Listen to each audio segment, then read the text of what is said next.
Hello, Torrance Unified School District parents and guardians.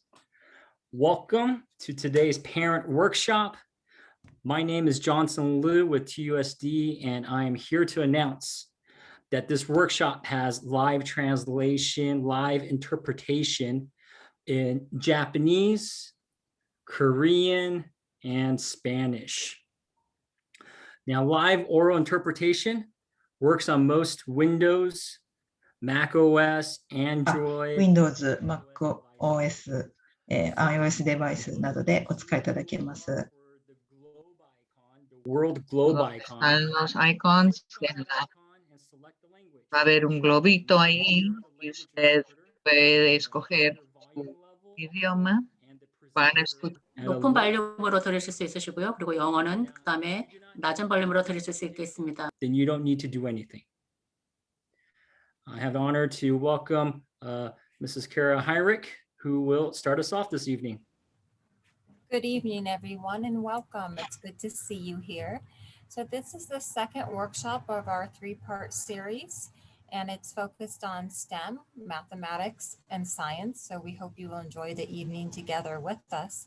We'll start off with math for the first 30 minutes, and then we'll move into science for the final 30 minutes, and we'll have a time for Q&A. We also would like to invite you to our third workshop and final one, which will be next Tuesday at the same time, 5:30. And I'll put the link in the chat for you. If you're interested in coming, then you have the link and keep it in a safe place in your calendar, and you can join us next Tuesday. All right. Thank you so much. I'd like to introduce Mrs. Musgrave, who's going to start us off. Well, good evening, and thank you for having me tonight. I'm feeling very overwhelmed by speaking with you about math because there are so many amazing things that at home you can do with mathematics as it pertains to the platform, especially during our virtual experience this year. So I will do my best to focus in on a few areas that I think will resonate with you at home, and that you can continue to celebrate and encourage your students to stay focused with. So with math on the platform, these are some areas that probably look familiar to you. We have the student weekly planner slide, math notebook, the learning coach notes, which I'm going to touch on in a moment, Envision, which is our district adopted textbook, K through 5. And of course, Google Classroom, which houses all of this goodness for you. So let's go ahead and take a look at our Learning Coach Notes. Learning Coach Notes are meant for you, anyone who's working with your student, and the virtual teacher. These live for mathematics in the presenter notes, not only on the weekly planner slides, but in the math notebook if needed.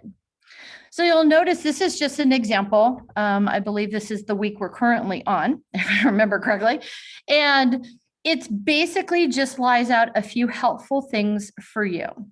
What the Envision lesson from the textbook is, the standard addressed, the achievement report statement that goes with it, and that might lend itself for our virtual teachers. However, I think as a parent, it's always good to know where those things fall in place. One thing I do want to throw out to you is up there at the top, there is that link for a helpful parent support video. It's actually straight from our textbook, and it's meant for the teachers initially, but I think that it will really help you understand the lesson from the textbook's perspective and can help you see what they're really trying to achieve with that. So again, the Learning Coach Notes are meant for you and the virtual teacher, anyone who's working with your students. So please feel free in accessing those at any time. Moving right along, our agenda today, we're going to talk about number sense routine, problem solving, fluency practice, and hopefully we'll have some time for questions. If you have questions, I think Johnson mentioned, go ahead and flood the chat with them, and Emma's going to throw back some questions to me when we finish. So hang on tight. Here we go. All right, math. You'll notice the asterisk. That is a beautiful opportunity for parents. The asterisk also lets teachers know that those are great opportunities for synchronous teaching. And we love those words, synchronous and asynchronous. I think that's been pretty much the words we've heard all year long. And what those words mean, synchronous teaching obviously is when teachers have the opportunity to have whole group conversations through Zoom or, Teams or whatnot. But what that also means to you is that's a good place for you to pay good attention to what you're hearing and seeing, because you can follow up on those lessons and support your students where they might need a little extra push, or perhaps even a challenge to push it to the next step. So let's dig a little deeper. All right, there you go. We've talked about those objectives, number sense routines, problem solving, and fluency practice. All right, number sense routines. I love the quote. Let that simmer for a minute. I bolded the words that I thought captured the definition to number sense. It develops gradually, exploring numbers, visualizing them, and relating them. And so when we think about when students come to school, they have an innate ability with number sense. So they're already coming to us with that. It's our job as educators, and this includes you, to capture that and continue to build upon it, because number sense is a progression. So if you think about our young students in TK and kinder, they're early learning on counting, verbally counting 1, 2, 3. And that's along the lines where all of a sudden they'll go from 17 to 34. And that's okay. But that early on is number sense. Counting turns into object counting, where they're not only counting, but they're counting the objects. Maybe it's a row of some sort of balls, socks, their favorite animals, their stuffed animals all lined up, but they're verbally counting those objects. Cardinality comes next, and that's once you have counted and you've counted those things, you're able to then answer that question of how many. From there, we can then get into skip counting. So let's start on 12. Can you count by ones? Can you count by tens? Can you count by hundreds? Can you skip count by twos, fives, etc.? So you can see how number sense is really this idea of being able to work and manipulate the numbers. So for our students, we want them to have this sense of numbers so that they can look at a problem and the numbers and figure out a strategy based on those numbers or the problems themselves. That's our wish for our students. So that's a lot. So how do we get this from their innate sense of problem solving to begin, or number sense to begin with, and then continue to build upon that both at home and in the classroom? So we have an answer for that. Our number sense routines, as shown on the platform, we have just a few. There are a ton, TK through 5, that are out there. Every day, the students will have an opportunity to be able to, hopefully synchronously with their classrooms. If not, jump in there. These are worth your time. These number sense routines are, again, going to help our students having multiple experiences that they can develop their number sense through these daily opportunities. And the only way we can assess their number sense is by listening to them talking, discussing, and reasoning through these number relationships. So let's take a look at one real quick. I'm just hoping I can get back out of this once I start. So hang in there with me. All right, this is an estimation mystery. The trick with these, you have to put it in present. If you don't put it in present, you'll never see the transitions. There's no fun there. So let's go ahead and put it in present. And this is all based around estimation, which is a huge thing for our students to be able to work through. First things first, how many beads are in the bowl? So your kids have to kind of look at that, and we want to discourage them from sitting there and actively trying to count it. Actually, don't discourage them, just listen to what they're doing. I'm looking at that. Maybe I think that there are, I'm just guessing, 32. All right. So now that I've estimated, it's about 32. And again, if you're sitting there with your student, listen to why. Why did you choose 32 to start with? Hear what they have to say. Play with them if you like, but be careful of giving a number that they might then think, oh, I must be wrong because mom said it was 65. So be careful there. But again, great opportunity to just say, hey, what do you think? All right, so I chose 32.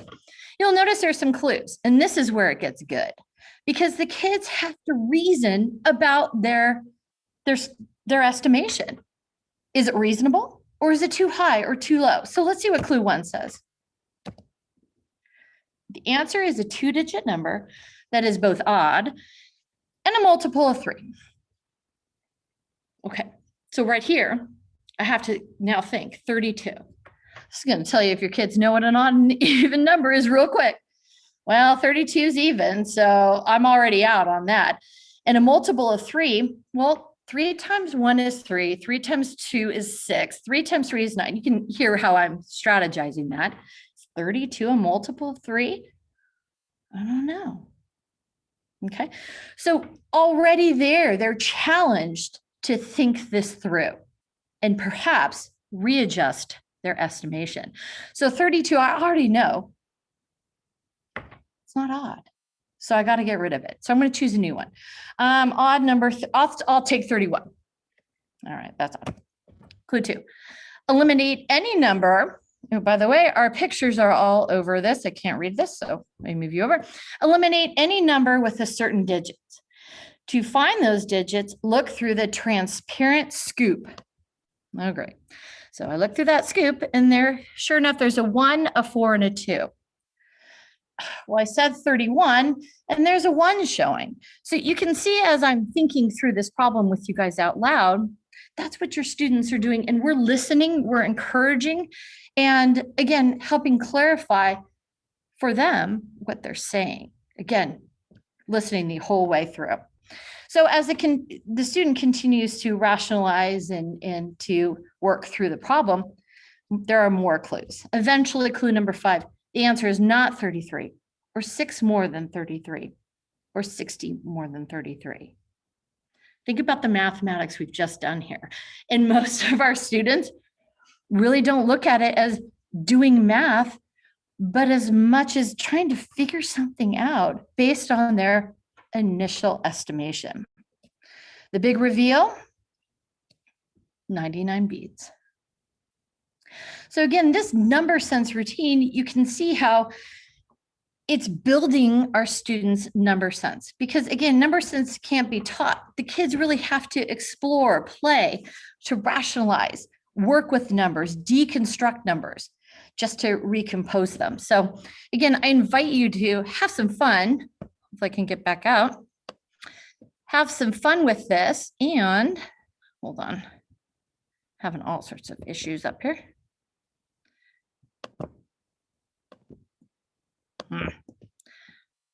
As predicted, this is frozen a little bit. Or unfrozen, there you go. All right, there we go. So back to what I was saying, the estimation mysteries, wonderful opportunity, along with the which one doesn't belong. This over here off to the bottom left-hand side, number talks. A lot of fun there. Up here is would you rather? What student wouldn't be intrigued with to have a pool that is this dimension or this dimension? The only thing you need to worry about is that they don't actually think you're building a pool.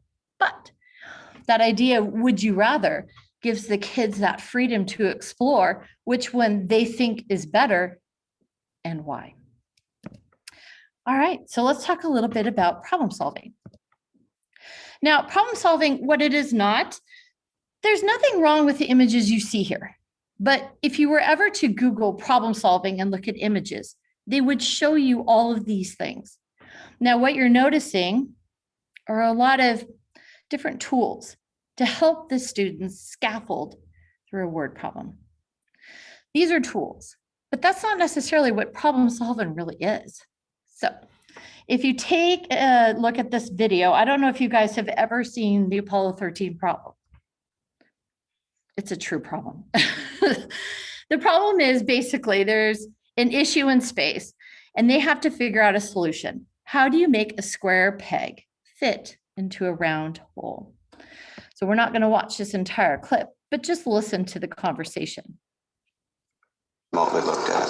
Those CO2 levels are going to be getting toxic. Well, I suggest you gentlemen invent a way to put a square peg in a round hole. Rapidly. Okay, people, listen up. Stairs. Handed us this one, and we gotta come through. We gotta find a way to make this fit into the hole for this. Using nothing but that. There you go. So when we watch that video, that's a true problem. That's a real world problem to where we have to take something that traditionally isn't going to fit and make it work. So I invite you, when we look at a word problem, to really kind of, let me back it up for a second, is to think about it as not just a word problem where the kids need to suffer through it or find their way through it, but really something much larger. Because we would like our students to resemble kind of what you saw those men in that picture do. Try to resonate, how can I fix something with only these tools?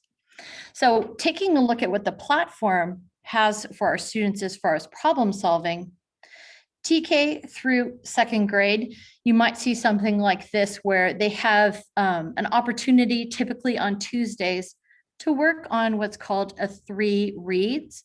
Now, 3 reads is offering a structure for the word problem, but notice that that first word, engage, has an asterisk there, and it mentions to unpack the problem. Unpacking, you can think of it like when you get home from a trip, hopefully we can go on one soon, that you would unpack all of your clothes. You take them out. And that's what this action is asking us to do with our students, is to help them unpack the problem so that they can figure out what's going on. So let's take a look at what that really looks like. When you go into the slide, the unpacking, the first slide is at the top. What do you notice and what do you wonder? Those are powerful words right there, even though they seem very simplistic. Because students can't answer questions that they didn't ask, if you really think about that. We need students to start asking those questions. So if we prompt them with what do you notice and what do you wonder, then they can look at that image and start making sense of what's going on and what they're thinking. So the image is setting up this idea that those are Legos. They appear to have something to do with space. So if this hasn't been unpacked by the virtual teacher, as a parent, you can have a lot of fun right here and listen to what your child is interpreting just that picture. Now, the first read, which is actually the second slide in the unpacking, notice the question at the top is, what is the problem about? we've taken out all of the numbers. And that's important because when kids see numbers, they often just jump straight on. I've got to do something with those numbers. I got to add, subtract, multiply, divide. I don't know. I just got to do something with those numbers. When in fact, the numbers are distracting them from what is that story really about? So in the first read, it starts off with the LEGO NASA Exploration Shuttle and satellite has some pieces in it. To help organize the pieces, you need to put the pieces into small cups. Each cup holds some Lego pieces. How many full cups will you have? So what's the problem about? Now here is, as a parent or a learning coach, we have to first figure out, do our kids know actually what Legos are? NASA, Exploration Shuttle, satellite, are those familiar words to them? So at that point too, this is where, especially for our students that are bilingual or perhaps new to the country, or perhaps haven't had the experience of working with Legos, this is where we would want to flush those out. Have that conversation with your student. Do you know what a Lego is? If they have Legos, have them go get them. Hey, go get those Legos. So we have them here, we can touch them. That's concrete. And students need to have that concrete representation to where they can hold it, touch it, and work with it. So again, explore that problem. Okay, so what does it say there? Blank pieces. What do you think they mean? Have your students answer that. They're talking about small cups. Do we have small cups in the house we could use? Or what do you think they mean by small cups? So you see what I'm doing is I'm creating a dialogue, granted with myself, but if I had a student next to me, I really want to hear what they're thinking here. What do they know about this problem before ever doing any mathematics with it? Okay, so moving on to the second and the third read. The second read is, what is the question? Because that's the action of this problem. What is being asked of it? The question for this read is, how many full cups will you have? So by the student identifying that, then they know what they have to work towards answering. Okay, so you can imagine if they're in their workspace at home, that they're able to take, if they don't have Legos, maybe you have something like even rocks in the backyard or beans, pasta, anything that you have, Cheerios are easy, that they can manipulate and work with, and then perhaps a small cup. You'll notice the third read, that's when the numbers show up. As they reread it, they'll notice 84 pieces. To organize the pieces, you need to put the pieces into small cups. Each cup holds 10 Lego pieces. How many full cups will you have? It's huge. This is a number sense problem. It is based in numbers and base 10. They're working with this idea of 10 and how many 10s make up 84. How many 10s make up 84 with some left over?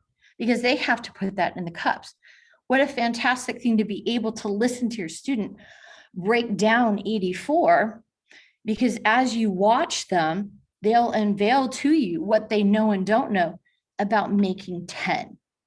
So if you're wondering, this is a first grade problem, appropriate for any grade level as you can change the numbers.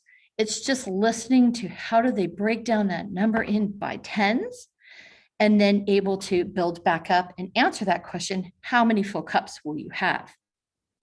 Keep in mind, some students might say 9 cups because they're considering the remaining 4.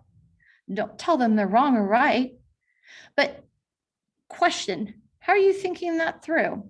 And then really listen to how they're scaffolding through this question and thinking that the answer would be 8 versus 9 or 9 versus 8. So anyway, the word problems are a beautiful place just to better understand your students. Okay, so I'm getting close on time, so I better hurry up. Our last section would be the fluency building active practice as we think about the way it's worded through the upper grades. And as I said, upper grade, I want to remind you, the word problems, even though I showed you a first grade problem, use that same idea with your upper grade student and help them unpack those problems. They need it too. So anyway, active practice. This is great for fluency building. We have fluency standards, and fluency is not tied to time, although in the past, I think we were all products of the early classroom when we often would have time tests and whatnot. And I think there's enough studies out there that have reminded us very gently that time doesn't necessarily make us efficient, as it could make us a little bit neurotic because we can develop some anxieties and things like that that go with it. On the platform, though, we certainly want our students continually working with numbers.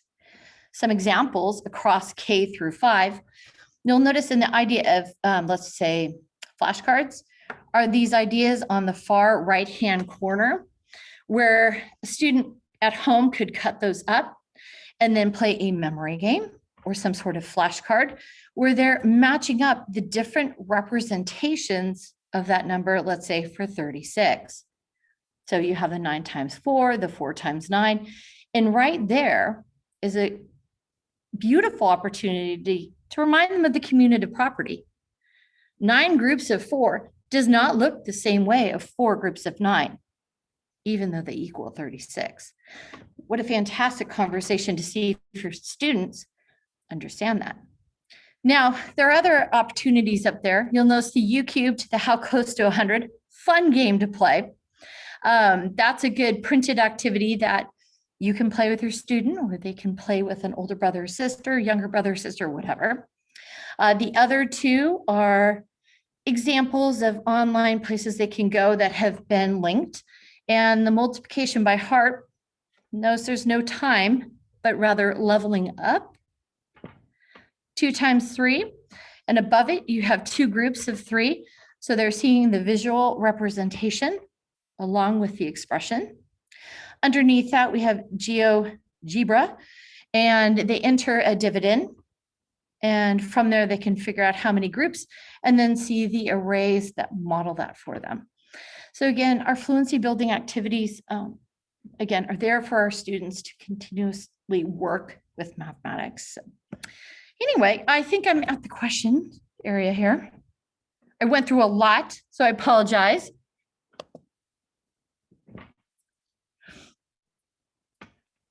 Jenny, there are no questions in the, oh wait, I lied. There's a I question. stunned now. you all.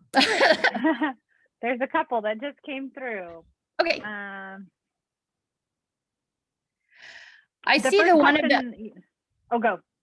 oh, I saw the one about mastering fluency, and I wouldn't worry about mastering anything, regardless of pandemic, regardless of anything. We're not mastering as much as becoming proficient, and that's going to take time. I know there is a concern. I'm a parent too. I wonder about my kids' fluencies every day. But at the same time, I am always politely surprised when they show me that they do understand numbers. Real quick example, my one son's in middle school. And I could pretty much explain to you, he doesn't do a whole lot during virtual school. I watch, I see. So where I'm going with it is that I was trying to connect a video from Envision onto the platform. And to be honest with you, it wasn't working because it comes off of their site. So I was struggling, and my son listened to me and he said, I know how to do that. So he came over to where the video was embedded. He read the numbers, which, you know, I don't know if you've ever looked at the coding on a video, but it's pages worth. He grabbed a bunch of numbers, stuck it in something on Google, and the next thing I know, I had the video. I don't know how he did that, but he was able to just figure something out, very much like that video of the people in space having to figure out a massive problem and get it done. So I wouldn't worry so much about fluency. Instead, have fun with fluency. Play a board game. Get out, and even if you're cooking, talk about, I've got to make, you know, this for dinner tonight. It says 1/2. I don't have a half cup, but I do have a 1/4. What can I do? Empower your students that way, make them a part of the solution, and your fluency, your child's fluency will shock you of what they truly do know. So I wouldn't look so much as we have learning gaps as much as during this time, what have we learned from our students? What have they learned from us? And learning to harness that to the next step. I got a little wordy, and science is going to kill me. Are there any other questions? The other question is about the practice pages that are sometimes assigned via Envision, and the possibility of including a link to that practice page instead of going through Clever. I thought those practice pages were typically in the printable. Yeah, they are listed in the printables. And in fact, on the lower grades, they actually are linked right there. So there'll be a link to the practice or a link to the, especially in first grade, the Envision as well. And you can print it out from there. So hopefully that will, you know, take care of that. If you're referring to the consumable workbooks, though, that's whether or not the site has, your elementary site has gone ahead and passed those out to you. They would be able to follow up on that. It's all you, science. Okay, good. All right, here we go. So hi, everyone. My name is Marissa Stilitano, and I'm with Adam Daly. Hi, everybody. and we're going to be talking about science today. And thanks, Adam. So this is our agenda. We are going to do a very short overview of the next generation science standards, then talk a little bit about STEM Scopes, which is our adopted curriculum, Mystery Science, which is a supplemental program that we use in Torrance, and then we'll have some time for questions at the end.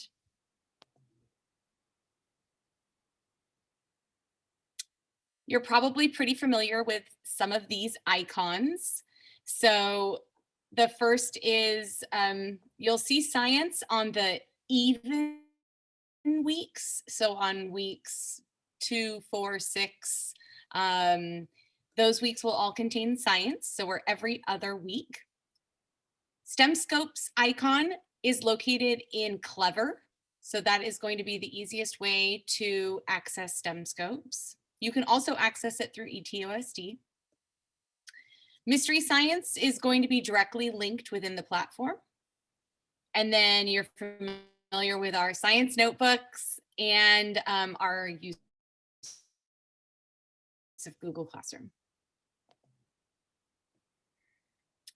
So you will be getting this presentation or have access to this presentation once the parent series, I believe, is over, just so you know that that California Department of Education button is linked if you're curious about the next generation science standards and what standards your students will be encountering, this year or in future years. The next generation science standards was a big shift from our previous standards, and it's because of this 3-dimensional nature.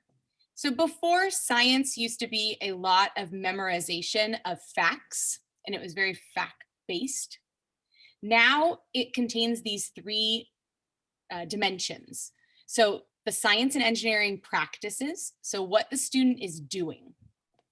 The disciplinary core ideas, which is what the your young scientists know. And then the cross-cutting concepts, which are concepts that kind of thread between all the disciplines, so life science, earth science, physical science, and engineering, but also across disciplines like math, science, ELA. The science and engineering practices are listed here. And this was a really big shift for us in asking kids to actually do science. And with the shift to the distance learning platform, we are trying our best to still provide opportunities for your students to do science.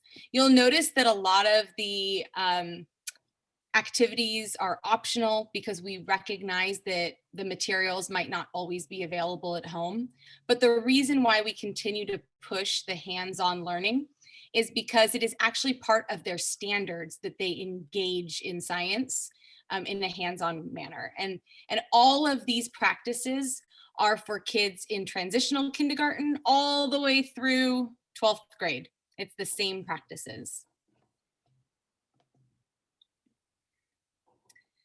This quote has been something that's been the backbone of all of the work that we've done in science over the last 6 years.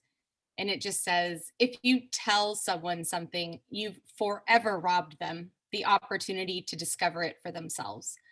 Frank Oppenheimer is the founder of the Exploratorium in San Francisco, which is a phenomenal museum if you ever get the chance to go. But why I put this here is a lot of parents have asked us about the wonderings. Why is my child always asked, what do they wonder? And it's for this very reason. We want kids to drum up their own questions before we tell them the information, because research supports that that's the best way kids learn.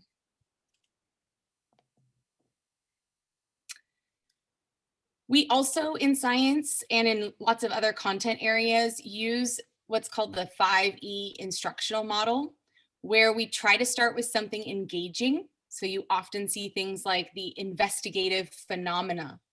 And really that's a fancy word for something that my kid might see on an everyday basis that might drum up some curiosities or wonderings. We want them to want to learn about the content. And then we do something that they can kind of play with their ideas, and that's the explore. Then we get to the explain.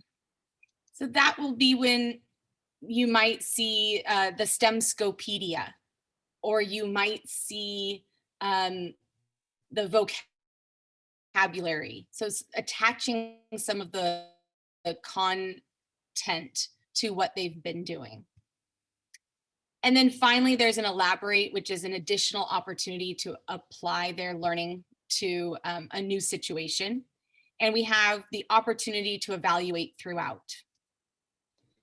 Yeah, and this model you can see is in this circular shape for a reason. It's continuous, and we don't want to just give the answers. We don't want to do the drill and kill, memorize vocabulary. We want exploration, and that starts with the engagement piece, getting students hooked, finding a question that they can then go and explore on their own.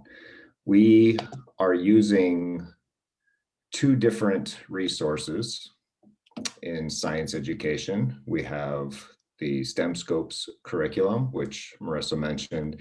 You'll see the rocket ship icon there. You'll see that in the platform, and that will take you to Clever to log into STEMscopes. And I'm going to go into a couple of the possible issues that you might see on the STEMscopes website and how those could be fixed. So there are actually two books that would be used. On the left here, we have the STEMscopes notebook. Students may have these at home. They are the paperback books. There are many more pages in this one, up to 300, 200, 300 pages. So it's the thick one. These are the books that students could write some of the assignments in. We're trying to offer digital assignments from STEMscopes, but where they can actually use the notebook and write in them, what we have been doing is in the planner slides on the Google Classroom platform, we're actually putting these images in those slides, and we're referencing the page numbers that students can find the information. So if you see a reference to like page 243, it's a pretty good indication it's going to be in that notebook, because that's the one with a lot more pages. The one on the right is called the Student STEMscopedia. Now, like I said, both of these can be found on the STEMscopes website. The STEMscopedia is hardbound. It's the textbook. It is not a consumable. In other words, students are not to be writing in that book. This is like chapters that students would be reading based on the scope that they're covering for that week. So we just wanted to kind of clarify that because there were some questions with page numbers not matching up. Just know that one is a notebook, the paperback, and the STEMscopedia, which you can think of as a textbook, is the hardcover, much fewer pages. So you'll see like pages 61 to 65 to read in that. On the STEMscopes website, teachers each week, well, on science weeks, like Marissa mentioned, or on the even weeks, teachers may be assigning individual assignments to their whole class. And what you may notice is that some assignments might have a due date that has been listed. So on this slide here, you'll see circled in red that there was a due date for this assignment on February 26th, which I guess technically is tomorrow. That's to keep the student on track, to know when things are due. And because we realize that some of this work, probably a lot of it, will be done asynchronously, it's a good way to keep organized on the assignments that are coming up, when they're due, if the teacher had assigned a due date to it. On the other hand, there might be some that don't have a due date. Maybe it's just something that the teacher assigned that they want the students to review, or a short video like this Science Today would be. Regardless if there's a due date or not, when students are done with these assignments, they should click on the button within the assignment that says Turn In, because when they do that, it then goes off of their assignment page, because this can lead to quite a bit of clutter if students are not pressing that Turn In button. Even if it doesn't have a due date, students should press Turn In so that the other STEM Scopes assignments don't become overwhelming, logging in and seeing 60 different assignments. And in fact, some students might even see old assignments from teachers that they had a year ago, 2 years ago. No, it's not that that teacher is reassigning those assignments to those students. It's just that they have not been turned in. So the easiest way to clean up those assignments is to simply go into that assignment. And if you look at the right, these are these old assignments that can be turned in. And there's the green button up at the top right that says Turn In. And then they go away from the assignment page. And then students won't feel like they have 8, 10, 12 different assignments that they need to complete when they log into their STEM Scopes account. So we thought that that might be helpful for parents that aren't quite sure what the STEM Scopes assignment page looks like. So turning in is probably one of the most important things to do on the STEM Scopes website to avoid that clutter. The other resource that we use is Mystery Science.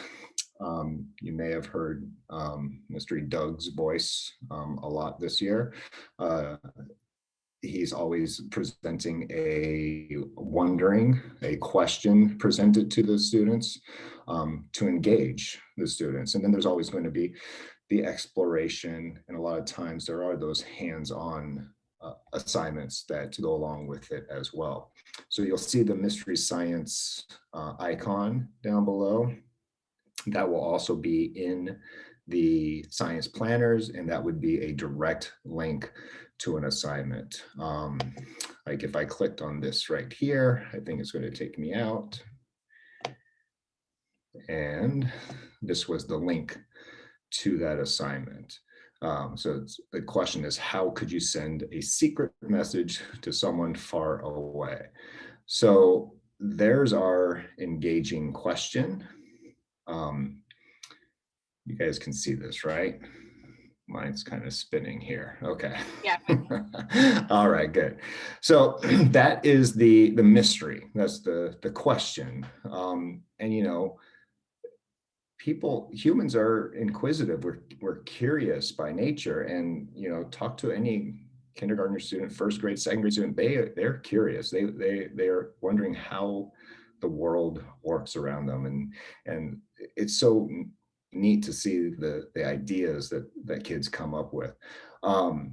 If you look at the bottom part of this page here, you'll see that there's an exploration, and it's about 17 minutes in length. When I click on this, you'll have Doug talk to us.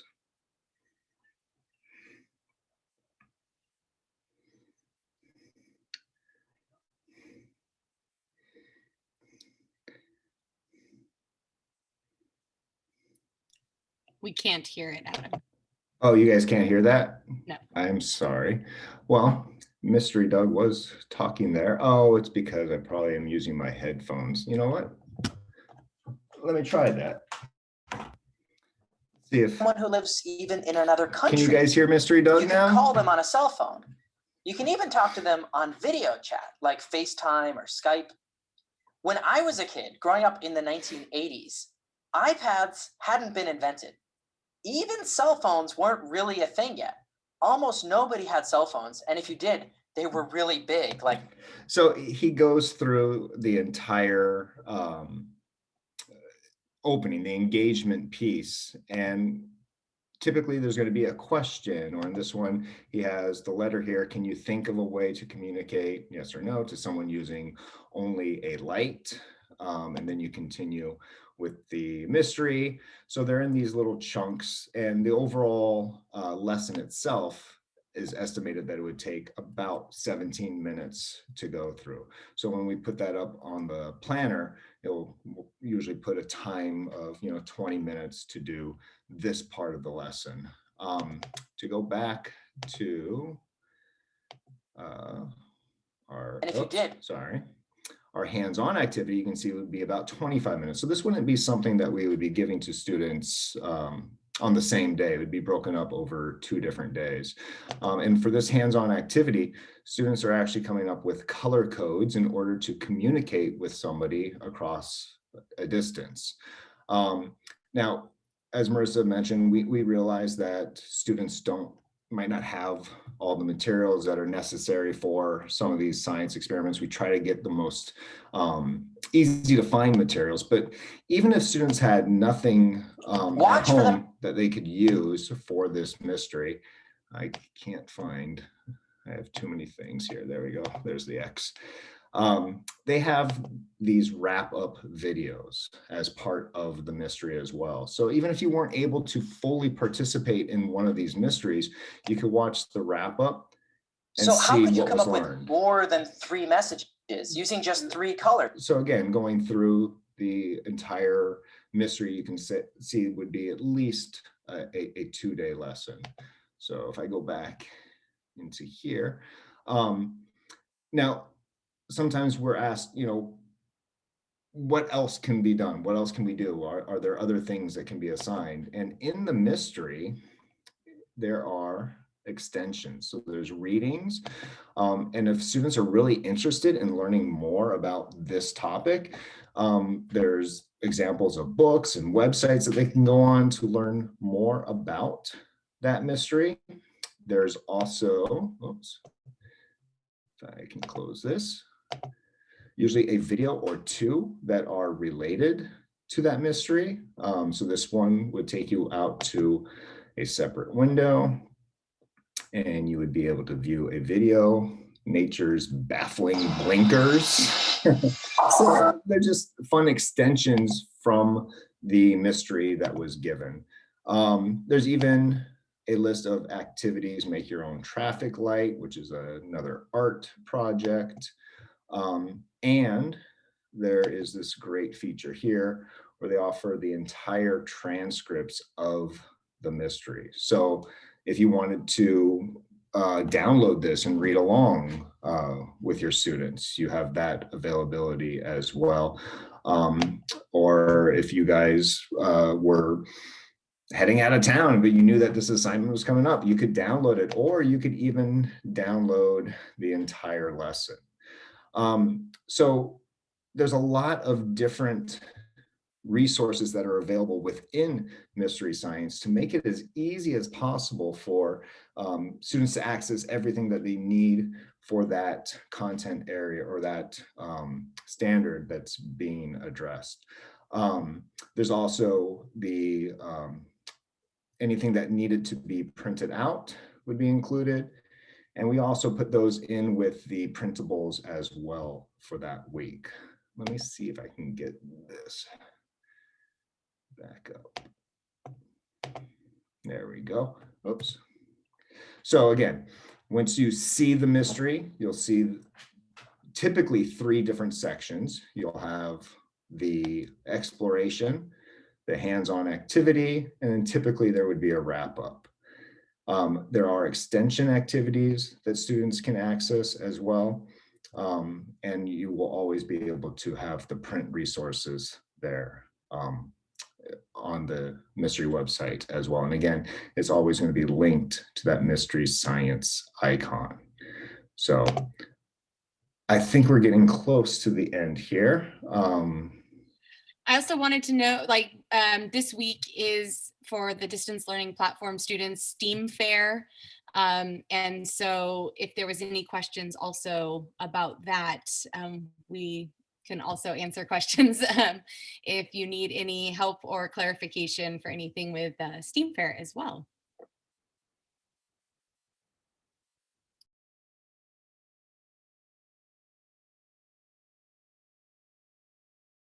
And thank you, Kara, for putting the slide deck into the chat. So the slide deck is there if you wanted to grab that so you could look at it in a little bit more detail. Parents, do we have any questions for Mr. Daly and Mrs. Dilatano for science? Just drop it off into the chat. There is something that we have going on science team. The end result for the STEAM Fair for the classroom purposes is just a drawing of a model. And to enter, you need to build an actual model. Okay, so I'm assuming, Ms. Park, that you are talking about a second or third grader doing an invention. And if that is the case, yes, okay, thank you. So yeah, we have a really cool opportunity for our second and third grade students this year. We were invited to participate in the California Invention Convention. So if students are interested in possibly getting their invention entered into that competition, they would need a prototype. So the model does not have to work. It just needs to, they do need to know if they did have access to any material in the world, what material they would use, but they can make their prototype out of recyclables. It can be out of paper, but it does need to be a prototype. So something three-dimensional that we can kind of see what it would look like. And yeah, but again, the materials don't have to be what the actual invention would be. I hope that answers your question. Perfect. Parents, if you have any more questions or comments, you can drop them into the chat. And does the prototype have to be to scale? Oh, it's a great question. So sometimes kids are inventing things that are would be very, very large. I would say try to do your best. We understand these are second and third graders, but using some of those math skills, making it to scale as close as possible would be a really great challenge for the kids. And it would give the judges kind of a good idea of what it might look like if it was really able to be made. And this also goes for things like apps. Some kids want to develop or invent an app. And so kind of storyboarding out what the different screens would look like would be kind of how you could do a prototype of an app where it wouldn't be a tangible model, but a storyboard would be for something like that. I was wondering if the resource teachers could address this. If parents have if they don't feel comfortable in their own knowledge or their own ability to support their students, what are some things that the parents can do on their end to help either with math or with science learning?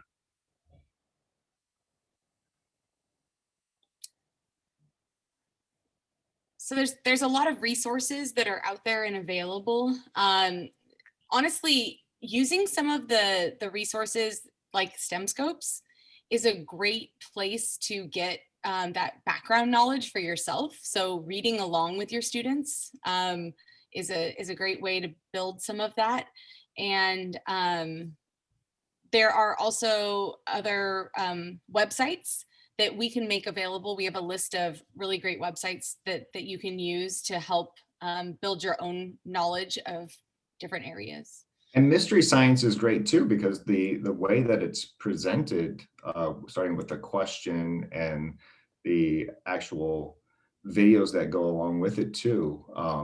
In fact, I've learned a lot from elementary curriculum by watching Mystery Science videos, and there's always those extension activities that you can do at home too, with really easy to find stuff. And, to throw back in their math, I cannot help but stress just counting everything and anything. Have fun with it. If you're driving, count blue cars. If you're at home, play a game, count the spaces.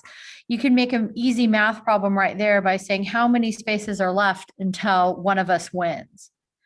If I'm on space 5, how many more spaces do I have? And it might sound trivial, but at the same time, it's helping our students who need remediation because they're not quite there yet with their number sense. And yet it's opening the door beautifully for our students who need some acceleration because they're already there and are looking for more. I had a 3rd grade student years ago, and he liked to hide underneath the desk, just his gig. And long story made short, I know he was listening to me, so we'll go there with that. But when he would emerge out of the desk, I would ask him, what was the area of the desk underneath it? Okay, so then he's like, well, I don't know, I gotta look. So then he'd get under there and he'd try to figure out the area. For 3rd grade, that's a huge concept, is this idea of area, which taps into multiplication. And what surprised me is he knew area and he needed more. So I invited him to create even scenarios. He liked the idea of army. And so, both sides advancing on each other, and each side would advance a certain amount in a certain direction. So in a way, he's working with the coordinate plane. This idea of moving up, moving back, negative, positive numbers. This is a 3rd grader. But yet, if I just looked at him as this child who's sitting in a seat, just doing what was provided for him, we missed all of these beautiful opportunities that this child had in his head of his creativity and his understanding of mathematics. So at home, you guys are in a very powerful position. So look at what is your joy. Is it cooking? Get them cooking with you. What is it about your job? My husband works with cameras, and one of them was on the Falcon. He loves to talk to my sons, who at times I roll him, but he loves to talk to them about those cameras and the measurement and the fittings and this and that. And that is something they wouldn't have gotten in a classroom. But because of, the pandemic, we're together now all the time. And there's so much more we can learn from each other. It's just learning how to see it differently. I guarantee it sounds trivial, but there's math everywhere. So just very slyly, very easily start incorporating it into all of your conversations. And it can start as simply as, hey, can you get out the eggs? I'm thinking we have 8 eggs. And when they pull it out and look, maybe there's not 8 and there's 3. What happened to, how many am I missing? I mean, it's that simple, but yet it's causing them to reflect on their understanding of numbers. So again, think simple because you will be shocked at the rewards. So just an idea. But yes, I too want to kill my children at times. So I get it. I ask my kids all the time, mathematically, like anything that they're putting together, numbers in some capacity, well, how do you figure that out? And that way they're explaining their reasoning to me. So anything that we're talking about, like how much money they have in their wallet or how much money they got for their birthday, or, well, tell me how you figured that out so that I can see what's happening in their reasoning. And it's a great way for them to explain things. So it is a constant comment and has been for me and to my kids, their entire educational careers at this point. So that's a very quick way. Anything to do with numbers, how do you figure that out? I saw in the chat there was, Christy had a follow-up question of, is the invention allowed to be a modification of something that already exists? Absolutely. In fact, that's probably one of the best places to go if you're struggling to come up with an invention is, take something like a pen and how could I make this pen better? Yes. What could I add to it? what could I take away from it? And that absolutely, as long as it doesn't already exist out there, that is an invention, and one that we would 100% encourage kids to submit. So it can be very simple. It does not have to be an elaborate invention. Some of the best inventions are the simplest. Great. Mrs. Heinrich, if you, I noticed you dropped some links into the chat, and if you want to include it into your closing remarks, that would be great. Yes, for sure. And thank you everyone for being here this evening. In addition to the language arts and history social studies slide presentation from the other night, I went ahead and put in this evening's presentation. So that's in there a couple times. It's under the STEM workshop presentation slide deck.